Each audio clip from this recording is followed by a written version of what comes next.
صرف یہ بتایا جا رہا ہے کہ 2 افراد اس میں ہلاک ہوئے ہیں۔ دوسری جانب امریکی صدر جو بائیڈن نے ایرانی حملوں کے بعد امریکی افواج کو اسرائیل کا دفاع کرنے کا حکم دے دیا ہے۔ بالکل اسی طرح سے یہ ساری صورتحال بن رہی ہے مشرق وسطیٰ کی، اس پر ہم بات کر لیتے ہیں۔ ڈاکٹر جمیل احمد خان سابق سفیر ہمارے ساتھ موجود ہے۔ السلام علیکم ڈاکٹر صاحب، گڈ مارننگ۔ یہ جو سچویشن ڈاکٹر صاحب، یہ جو پوری سچویشن بنتی ہوئی ہم دیکھ رہے ہیں مشرق وسطیٰ کی، ہم ایکسپیکٹ تو کر رہے تھے کہ ایران کی طرف سے بھی رد عمل آئے گا، تو اب یہ رد عمل آیا ہے ایران کی طرف سے، آگے اس جنگ کو مزید پھیلتا ہوا دیکھ رہے ہیں پھر آپ؟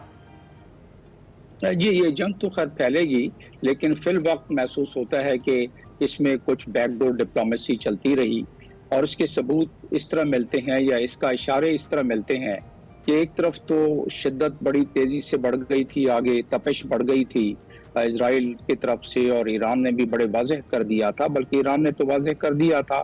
جب اسماعیل ہانیہ صاحب کو شہید کیا گیا تھا، اور اس کے بعد جب حسن نصر اللہ صاحب کی شہادت ہوئی تو اس وقت واضح کر دیا تھا، اور یہ علم تھا پوری دنیا کو کہ ایران کسی نہ کسی وقت حملہ کرے گا۔ یہ جو بیچ میں وقفہ اتنا سارا آیا، وہ ایران نے اس میں نہیں چاہتا تھا ایران کے کوئی یہ آگ پھیلے جنگ کی، اور امریکہ بھی نہیں چاہتا تھا، لیکن اس کے پیچھے، ان نہ چاہنے کے پیچھے اسرائیل اپنا کام دکھاتا جا رہا تھا کہ وہ لبنان پہ اب اس نے چڑھائی کر دی تھی، اور ساتھ ساتھ وہ جنگ کو پھیلاتا جا رہا تھا۔ تو اس کے جواب میں جو کیونکہ اپنا رائٹ ریزرو رکھا ہوا تھا ایران نے، تو ایران نے اپنا وہ لیگل رائٹ، جس طرح کے اقوام متحدہ میں ان کے پرمنٹ ڈاکٹر جمیل کی آواز ہم تک آنا جو ہے اس وقت اس طرح استعمال کیا ہے۔ جی ڈاکٹر صاحب سے میں کہہ رہا ہوں کہ لیگل رائٹ انہوں نے اپنا استعمال کیا ہے، ایران نے لیگل رائٹ اپنا استعمال کیا ہے، میں یہ بتا رہا ہوں آپ کو، اور اس لیگل رائٹ کے استعمال کرتے ہوئے ایران نے یہ جتنے بھی میزائل داغے ہیں اسرائیل پہ، اور اس میزائل داغنے سے یہ ہوا ہے کہ اسرائیل کو اندازہ ہو گیا ہے کہ چاہے وہ ڈپلومیٹک بیک ڈور ڈپلومیسی چل رہی ہے، اس کے باوجود ایران اپنے وقار کو اور اپنے پریزنس کو برقرار رکھنے کے لیے ضرور اس کا جواب دے گا۔ تو وہ جواب مل گیا، اس پہ زیادہ محسوس ہوتا ہے نقصان نہیں ہوا ہے، کیونکہ کیلیبریٹڈ اٹیک محسوس ہوتا ہے، جیسے کہ پہلے کیلیبریٹڈ اٹیک 11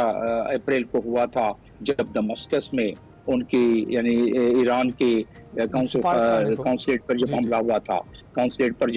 ہوا تھا تو اس کی طرح ابھی بھی یہی محسوس ہوتا ہے۔ اس کی ایک جو اشارہ ملتا ہے وہ یہ کہ 1 گھنٹے کے بعد جب میزائل سارے اتر گئے اسرائیل میں، تو اسرائیل نے اپنی ایمرجنسی ختم کر دی، لوگوں کو کہہ دیا کہ اب سیف ہے، آپ باہر آ سکتے ہو۔ تو یہ ایک کافی مجھے اشارہ اس میں ملتا ہے کہ جو بیک ڈور ڈپلومیسی، جس میں عمان بھی انوالو ہے، جس میں سوئٹزرلینڈ بھی انوالو ہے، اس کی وجہ سے وہ تھوڑا سا کنٹرول ہے یہ، لیکن ایران نے بالکل واضح کر دیا ہے کہ یہ گلمپسز ہیں جو ہم نے آپ کو دکھلائے ہیں، یہ صرف ہم نے آپ کو عکس دکھلایا ہے، اگر آپ نے یہ معاملہ در اندازی نہیں چھوڑی ایران کے خلاف یا جو لبنان میں انٹروژن کی ہے، تو ہم پھر اس سے زیادہ کر سکتے ہیں، یہ انہوں نے اشارہ دے دیا۔ محسوس یہ ہوتا ہے کہ اسرائیل نہیں مانے گا، وہ اپنی ایکسپینشن کو جاری رکھے گا، اور جو اس نے فیصلہ کیا ہوا ہے نیتن یاہو نے، اس نے جو اناؤنس کر دیا تھا جنرل اسمبلی میں، اناؤنس کر کے آیا نیتن یاہو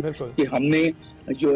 اس کو خاموش کرنا ہے، لبنان کو بھی خاموش کیا کرنا ہے۔ اگر ان کی تاریخ دیکھی جائے تو 1948 میں بھی زمینیں قبضہ کی فلسطینیوں کی، 1967 میں بھی کی، اور اب لبنان کے سدرن سائٹ پر فوجیں انہوں نے داخل کر دی ہیں۔ کہتے ہیں کہ ہم ریڈ کر رہے ہیں، لیکن فوجیں وہ داخل کرنے کے لیے ساری تیاری ان کی موجود ہے کہ وہ قابض ہو جائیں سدرن لبنان پر، حالانکہ لبنان ایک ساورن کنٹری ہے، اور اس کے بعد وہ نارتھ میں جو اسرائیلی ہیں ان کو واپس لے آئے، جو 1 لاکھ کے قریب اسرائیلی وہاں سے ڈسپلیس ہو گئے ہیں۔ ایک تو ان کا یہ بہانہ ہے، لیکن اصل مقصد تو وہی ہے ان کا، گریٹر اسرائیل والا۔ آہستہ آہستہ وہ اس طرف جانا چاہتے ہیں، اور یہ سارے ان کے بہانے ہیں، اصل نشانہ ان کا آخر میں ایران ہی ہے۔ اور ایران کیوں ہے؟ کیونکہ ایران آنکھیں دکھلا سکتا ہے، وہ اپنی قوت دکھلا سکتا ہے، اس کی پراکسی کو وہ تباہ کر۔ آپ کیا سمجھتے ہیں؟ وہ پراکسیز کو بھی ان کے تباہ کر رہے ہیں، ہم نے دیکھا ہے حسن نصر اللہ اور